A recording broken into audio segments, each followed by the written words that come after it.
Hello, and welcome to our channel. Today, we are honored to have a seasoned ship's captain with us to discuss a crucial concept in the maritime world. Good day, Captain. Thank you for joining us. Could you start by explaining what exactly is the Master's overriding authority? Of course. It's a pleasure to be here. The Master's overriding authority is a fundamental principle of maritime safety. It means that, as the master of the vessel, I hold the ultimate and final authority to make any decision necessary to ensure the safety of life at sea, the ship itself, its cargo, and the protection of the marine environment. This authority allows me to overrule any order from the company, charterers, or anyone else if I believe complying would compromise safety. To put it simply, on my ship, safety always comes first, and business comes second. The buck stops with me. That sounds like an immense responsibility. In what specific situations would you find it necessary to exercise this authority?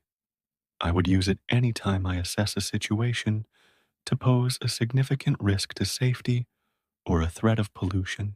For instance, if we're approaching a storm and the weather is deteriorating rapidly, I might decide to alter course or seek shelter, even if it means a significant delay and deviates from the planned route. Another example is during cargo operations. If I observe that the cargo is being loaded or discharged in an unsafe manner, perhaps the equipment is faulty or the procedures are not being followed correctly, I have the authority to stop the entire operation immediately. I don't need to wait for a phone call or an email from the head office for approval. The same applies if there's a risk of an oil spill or any other form of pollution. My primary duty is to prevent harm, and this authority empowers me to act decisively. Could you share a real life example from your career where you had to use your overriding authority? Certainly. I recall one instance when we were loading a bulk cargo. The loading plan was carefully calculated to maintain the ship's stability and stresses within safe limits.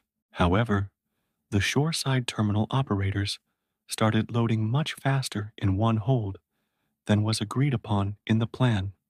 I noticed the ship was beginning to develop a list, which is a clear sign of instability and puts dangerous stress on the ship's structure.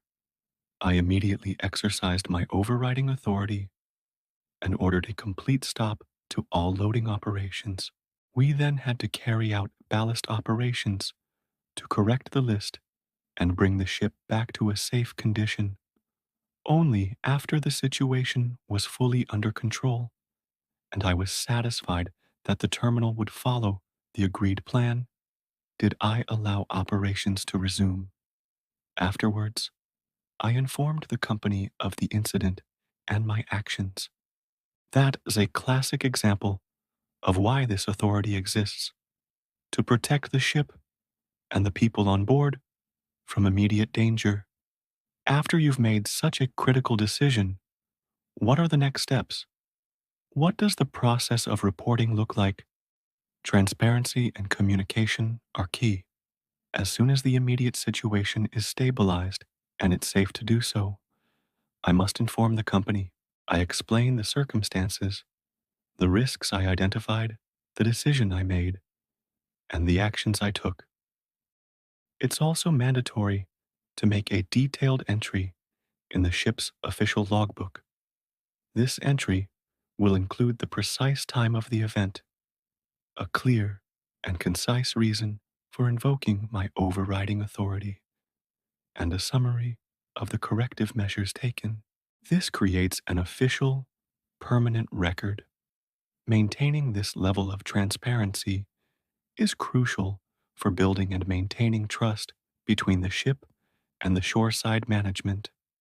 They need to know why a delay or a change of plans occurred and that it was done for a justifiable and critical reason. You've mentioned this authority is for safety. Is it unlimited, or are there boundaries to its use? It is absolutely not unlimited. This is a very important point. The master's overriding authority is not a tool for personal convenience or to settle commercial disputes. I can't use it just because I don't like a certain port or want to get home a day earlier. Its application is strictly limited to matters of safety, the prevention of pollution, and responding to emergencies. Every decision made under this authority must be reasonable, professional, and justifiable. If I were to ever use this power improperly, I would be held accountable. It's a professional tool for a professional mariner to be used with sound judgment and integrity.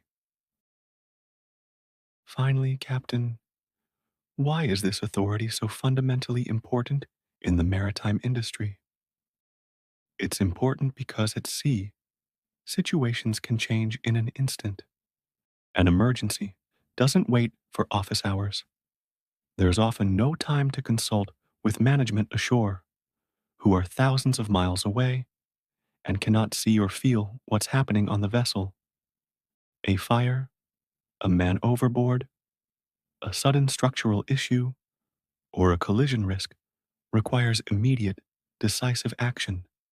The master is the one on the scene with the complete picture. This authority provides the legal backing and the professional confidence for me to do what is necessary right then and there without hesitation. It empowers the master to uphold the highest standard of our profession. And where can our viewers find this principle formally documented? It's explicitly stated in the International Safety Management Code, more commonly known as the ISM Code, specifically in Section 5.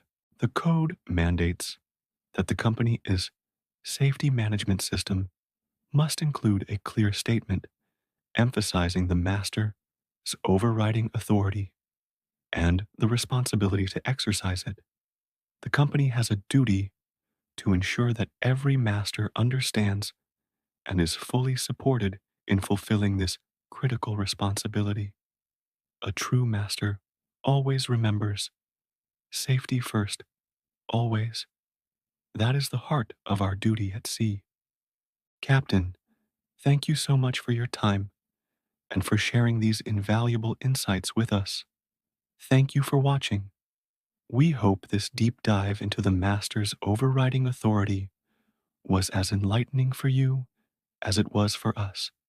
If you're passionate about maritime knowledge and enjoy learning directly from the experts, please consider liking this video and subscribing to our channel for more content like this. Don't forget to hit that notification bell so you won't miss our next episode. See you next time.